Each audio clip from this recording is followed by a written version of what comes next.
To another edition of the Spyder's Web live from the Bucs room. I'm Spyder. Thank you very much for tuning in on YouTube and Facebook. We have a lot of things to talk about tonight. We're going to recap the Buccaneer game against the Patriots. They beat them 30-28. I'm going to talk about some of the positives and some of the negatives that I saw. In my new segment, the Spyder's Fire, we're going to talk about Lance Armstrong and radio host. What is their addiction by criticizing fans on not going to baseball and football games? Leave it alone. We're going to talk more about that also. Again, welcome to another edition of the Spyder's Web live from the Bucs room on YouTube and Facebook. Thank you very much for tuning in. As I said on last show, we're going to have some fan analysts come in here and talk about their favorite teams from their corresponding division. Watch for that this week. And can you believe it, after this preseason game, okay, which is the most important preseason game, the third game, tomorrow we have one, and then after that, folks, football season right around the corner. In fact, it begins next Wednesday night, Giants versus the Dallas Cowboys. Who would have thought? It's already here. Thank God for that. So, the Buccaneers win against the Patriots 30-28. I thought it was a very impressive showing by the Buccaneers.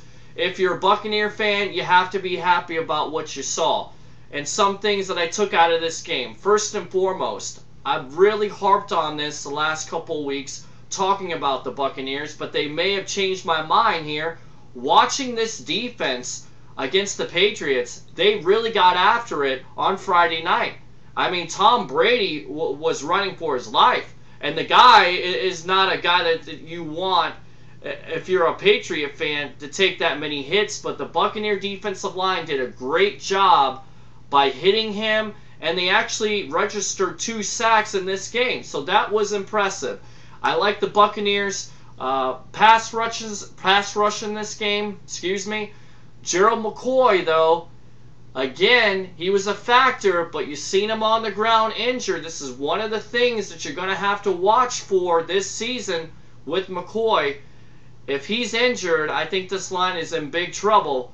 But again, going back to my original point, I thought the defense played well, especially Mark Barron. Now you see why they drafted this guy. And I had my doubts when they drafted him, folks. I really did. I'm not sure if he's a great cover safety, but in this game, he really flashed the potential of big plays. That guy seems like he's a ball hawk. He's a great tackler. Made a big play off a deflection for a touchdown. Good job from Mark Barron. And I think it gives this defense some confidence going into the regular season, because when you shut down a Patriot team, and forget about the score for a minute, because Tom Brady played well within the fourth quarter against second and third stringers for the Buccaneer defense. Most of these guys aren't going to be on the team. They're probably going to be on a practice squad. What you have to take out of this game is, ladies and gentlemen, that the Buccaneer defense played their asses off the first 2 quarters versus a first-string offense that's probably top-notch in the NFL. So if you're a Buccaneer fan, I think you're encouraged by it. And if the Buccaneer defense wants to take something out of it, I think they're going to have momentum going into the first game versus Carolina. Now, again, Mark Barron with that big play for a touchdown. I think if that's a sign of things to come, the Buccaneers did a good job by drafting this guy. Defensive line gets 2 sacks. And another thing that you found out against the Patriots, that we finally have our #1 running back in Doug Martin. And I told you, once he was drafted first round, I really thought that he was going to be the bell cow running back for this team. And he showed you. He showed you clearly that he can do it all. He's a guy that can run through the hole. He's a guy that can run on the outside. He can catch the ball. He's a good blitz pickup protector for Josh Freeman on third down. Great in the pass protection. Now, when Blunt got into the game, and I'll go on to my negatives, you also saw the weaknesses of this team when they have Blunt in as a running back. Listen, he's a 2-down back. That's it. He is Brandon Jacobs Jr. This guy has learned nothing from his years playing with the Buccaneers. I mean, if this guy ever wants to be a running back in this league, he's going to have to be more physical. He's going to have to run more north and south. And what you saw on Friday night versus the Patriots, this guy still likes to juke and jive around instead of hitting the hole and going north and south. You also saw this guy in on third down, which, by the way, is a mistake. If this guy is in on third down, I pray for Josh Freeman, because he's going to get Josh Freeman killed, because this guy clearly can't block, and that's what you have to take out of this game. The Buccaneers finally found their #1 running back, and it's Doug Martin, beyond a shadow of a doubt. So that was some of the positives on this game. Very impressed by this.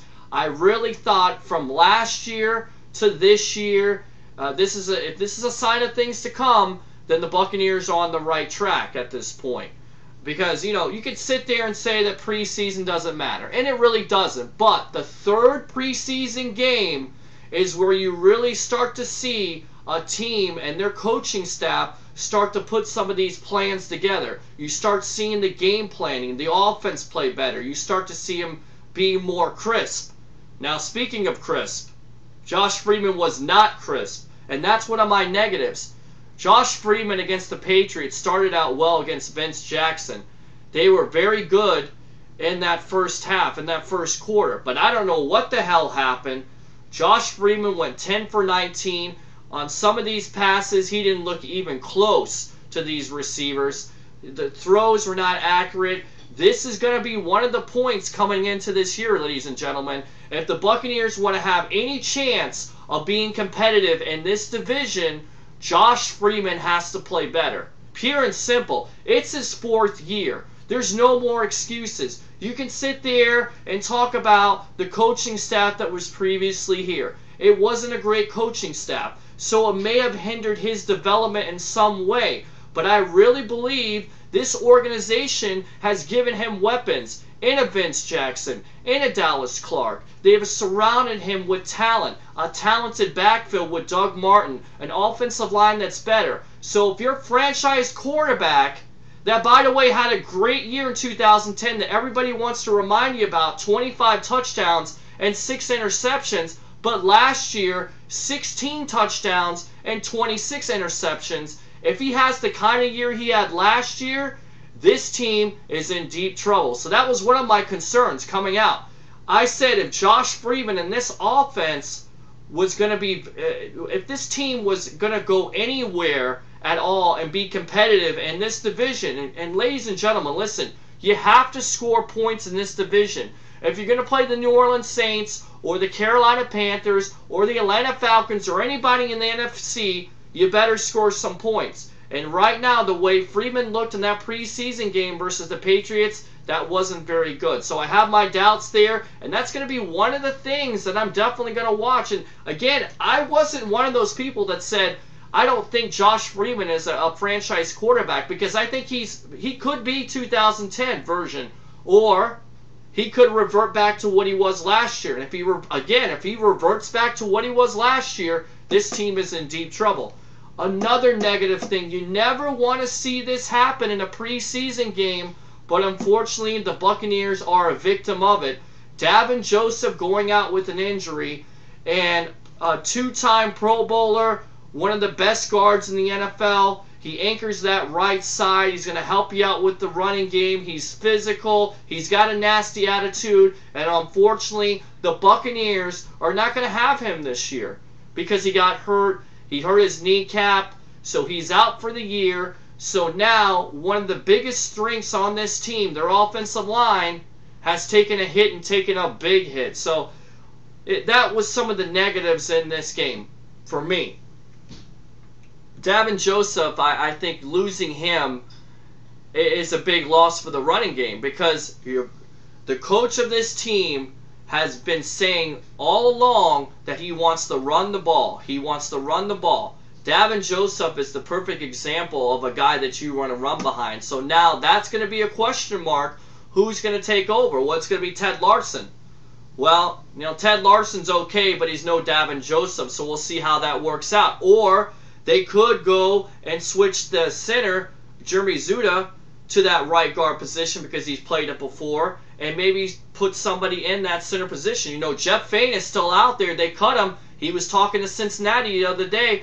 That could be a guy that you may see the Buccaneers pick up. Right now, though, I think it's probably next man up. Zuda stays at the center position. Larson probably will be at the right guard. And this will be a question mark all year long.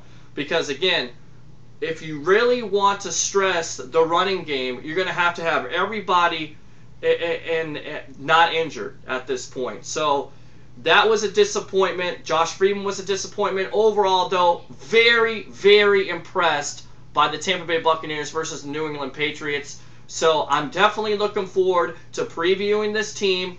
I'm not sure if this preseason game overall or the offseason has changed my mind about this team. You're just going to have to tune in and find out. So tell me what you think. What do you think about the Tampa Bay Buccaneers versus the New England Patriots? What were some of your positives and negatives in this game? Get back to me. Somebody suggested this, and I'm going to throw it out there. BlakeBroadcasting@yahoo.com. Leave your comments, leave your questions, leave your suggestions for me, or also comment on Facebook and YouTube. Need your comments to make this an interactive experience. The only way this is going to get better is if you leave your comments and leave me your suggestions. So tell me what you think about that. Tell me what you think about the Buccaneers this year. Are they going to be a competitive team? Is it crazy to think they're going to be a playoff team? They certainly made a lot of moves in the offseason to make you think that they're going to be at least competitive at this point. Now, one segment that I love to call my new segment, well, I don't like to call it my new segment. It is my new segment. It's the Spyder's Fire, and I always rant, and I do this anyway on the Spyder's Web. This is a big, long rant. This is what I think. I'm a big mouth. I have to talk about sports. This is how I do it, ladies and gentlemen. So, my Spyder's Fire for the week has to be on Lance Armstrong. Now, the other night, unfortunately, something came out. Well, it's done now that Lance Armstrong dropped his appeal. He's not going to fight the Cycling Association right now. He's going to actually give up the whole claim that he's just giving it up. He's not even considering the fact that this is his life. He's basically given up his plea. He basically came out and said the other night that he does not want to fight this association anymore. And the name escapes me right now. I believe it's the USDA, or, well, that's probably not correct. I should have had it written down, but I don't. But it's the Cycling Association that's accused him of doping. He's fought this for the last 7 years, okay? And he decided to drop his appeal. Why did he drop his appeal? I don't know. But for what I'm saying at this point, I think that he's guilty of doping. Because anybody in their right mind, if you truly love to do something in your life, okay, you're not going to drop the appeal. You're not going to do it. You have all kinds of money. I mean, Lance Armstrong says he wants to drop the appeal because he's exhausted all his resources on it.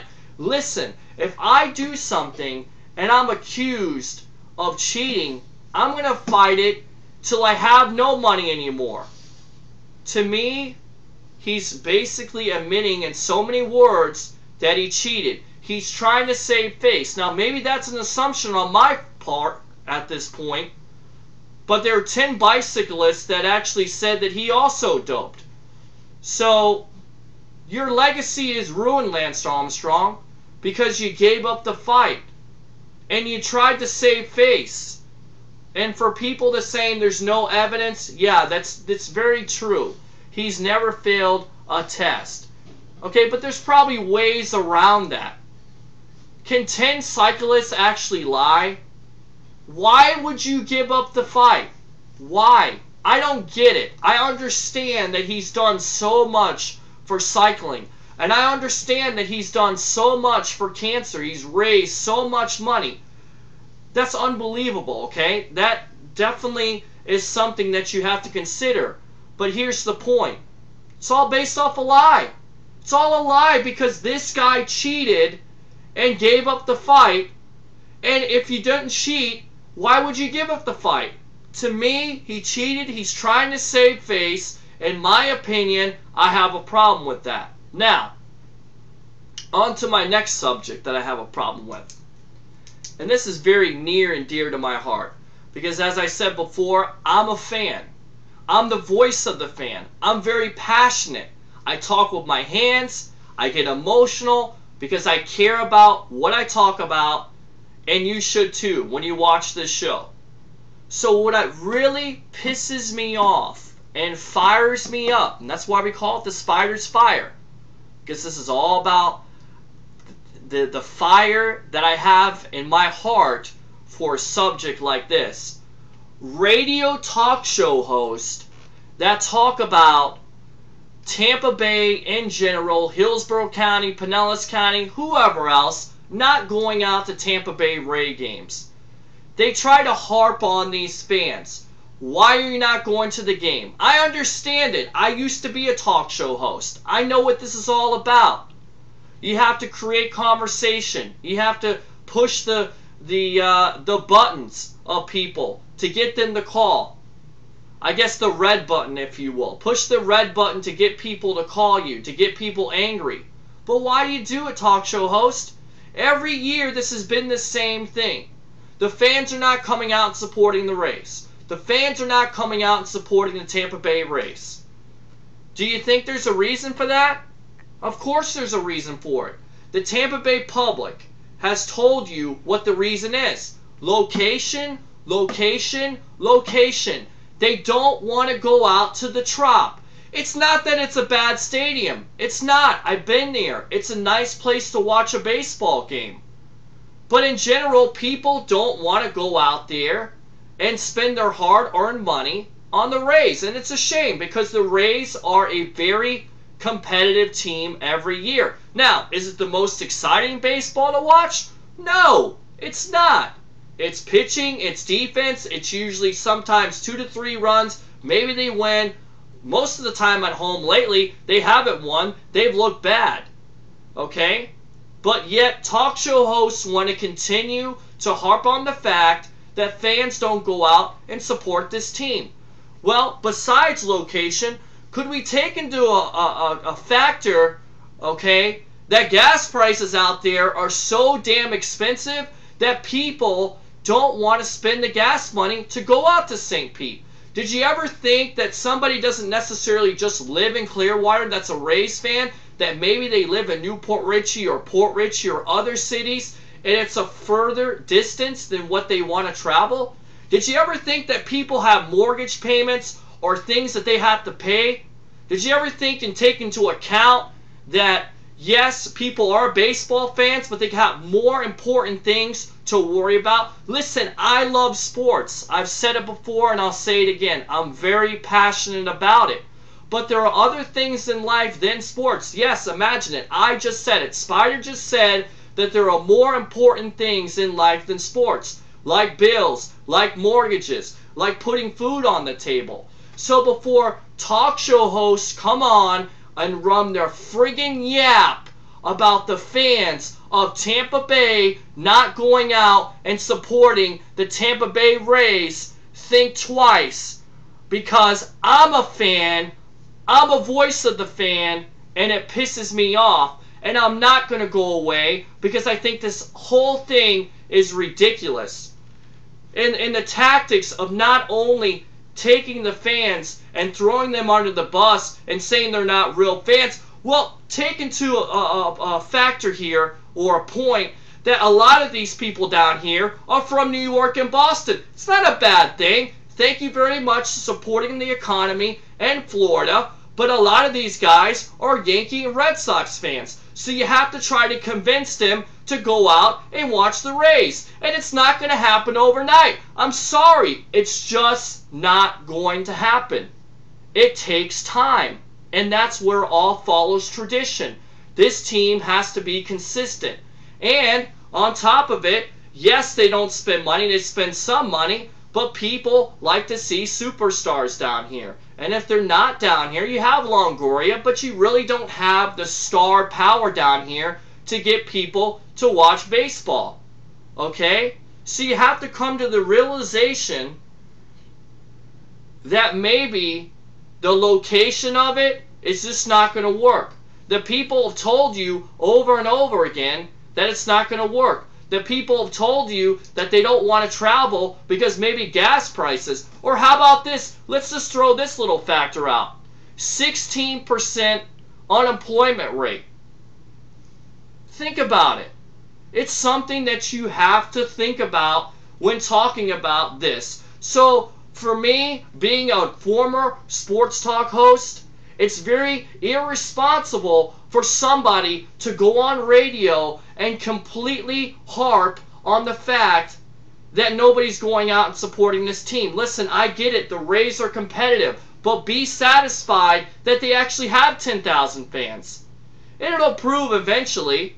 I think eventually when everybody comes to their senses, the Rays will get a new stadium. But for right now, to talk about a new stadium in this area with the unemployment rate that you have is ridiculous. And go ahead and threaten the fact that somebody is going to come and take this team. Good. Okay? Not good that they would take the team. Good that somebody would be involved. Because let's look back at our baseball history for a minute, okay? 1983, we were supposed to get the Minnesota Twins. Who was involved in it? Tampa. Guess what? The Twins went back to Minnesota because they had another team. How about the White Sox? They were supposed to come down here. But who was involved in it? Tampa, St. Pete. They get their deal done. How about the San Francisco Giants? Were supposed to come down here. But who was involved? Tampa, St. Pete. How about the Seattle Mariners, who were supposed to come down here? Who was involved? Tampa or St. Pete? So we need another city to come and intervene and try to take this team away. Because you know why? We'll probably get a new stadium eventually because that's going to happen. And as for the Bucs, listen, nobody is going to pay full price for a preseason ticket. Okay, they're not going to pay full price for a preseason game when the players are only going to play a couple of series, when they're only going to play a couple quarters. Okay, so to criticize the fans for not going out and watching the Buccaneers is ridiculous also. Because the Glazers got a sweetheart deal from the fans for that stadium. And did you think that fans were going to forget about all the cuts that you made to their veterans? And I know it's living in the past, but a fan lives in the past. And it takes a while. But if you convince that fan, and I truly believe this, a Tampa Bay fan, a Tampa Bay, St. Pete, a Florida, Central Florida fan, if you convince that fan that this is going to be a winning competitive team and you're going to do whatever it takes to make sure they do win, then I think you'll see your support come back.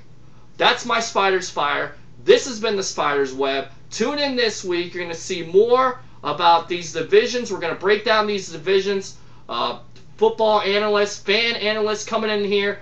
Packer fan, a Cowboy fan, a Steeler fan, maybe a Jet fan. I'm trying to get this Jets guy to come in here, and he says he can't get in front of a camera and talk football. Listen, it's easy. You just sit there, and it's like you talk to a person. We're just talking football. So just keep tuned in for this. It's going to be a great week. Again, you've been listening or watching the Spyder's Web on YouTube and Facebook. Again, leave your comments. BlakeBroadcasting@yahoo.com. For another edition of the Spyder's Web, I'm Spyder. Thank you very much for tuning in. Same Spyder time, same Spyder channel.